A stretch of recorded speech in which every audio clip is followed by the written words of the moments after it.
The switch statement gives you multiple outcomes based on the value of a condition. So a switch statement is used for like things like let's say you're handling putting together an address, and you may be in a specific state or something. Now every state has a bunch of different zip codes, right?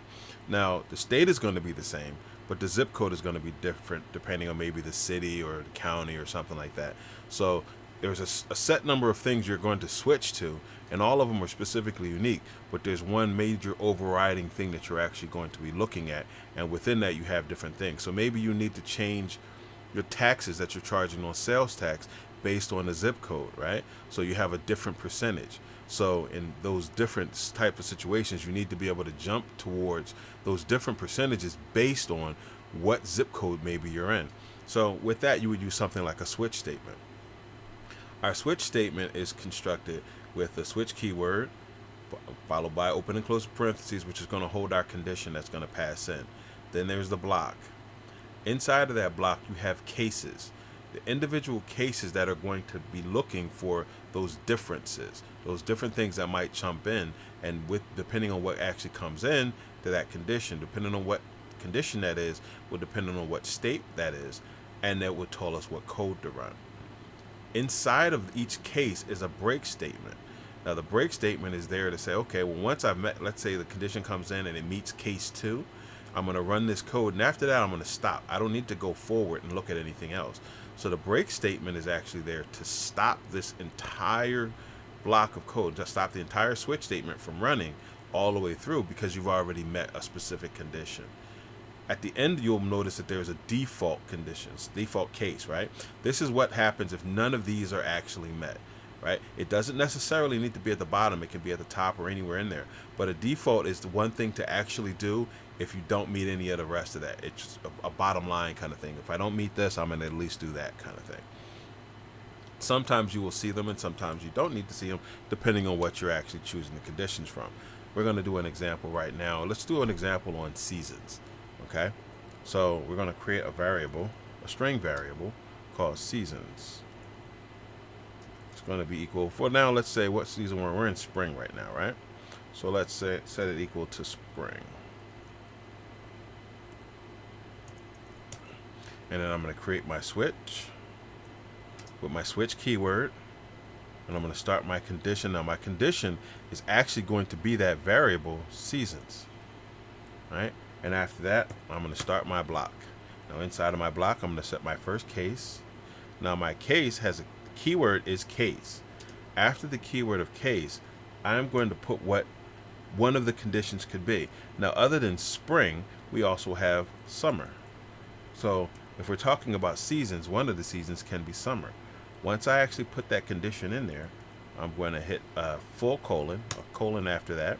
And then inside of that, because that represents a pseudo block, I have the code that I want to run.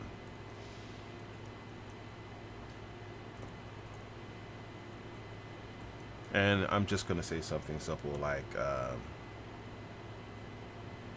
it's summer. Okay. Now you'll notice that I'm having some weirdness happen, red squiggly lines under, and that's because I have quotations within quotations, right? I have a single quote in there, so it's actually breaking up my quotations over here.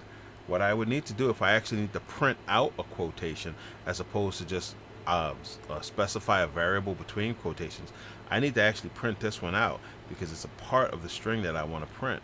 In order to be able to do that, I have to escape out of that character. I got to tell JavaScript, hey, this isn't a normal quotation. This is a quotation that's going to be a part of the actual string. So with that, I just hit the backslash, and that gives me my the default usage of what the quotation is. All right, I'm going to save that. Now I'm going to give myself a few more cases, and I'm going to actually add my break statement.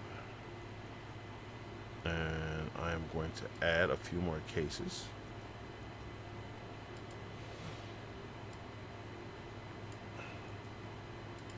Okay.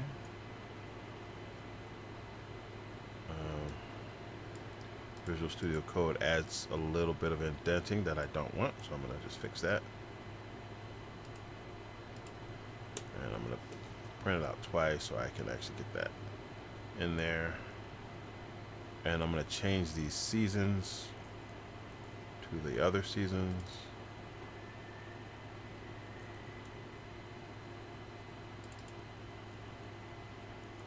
Now you notice I haven't placed another any other case in there. I haven't put a default case in there. I don't really need a default case in this particular situation because I only have 4 seasons. But if I did want to put a default case in there, maybe there was some bad information that came in to our seasons variable, I could put a default case in. Right? Just full colon. And over here I can just put console.log, and I can say something like there are only 4 seasons. Right, and that's our default case. If something other than a season comes in, we're going to break. And now we have our conditional statement here.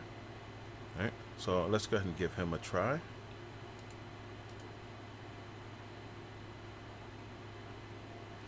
It's summer because I've neglected to change the different things in here. So let's go ahead and change that real quick. And let's give this another run. Because it's not summer all year unless you're in a desert. So we're going to run that again.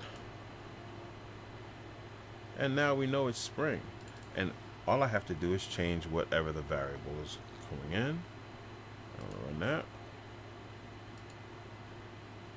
Fall. And if I put something else in there,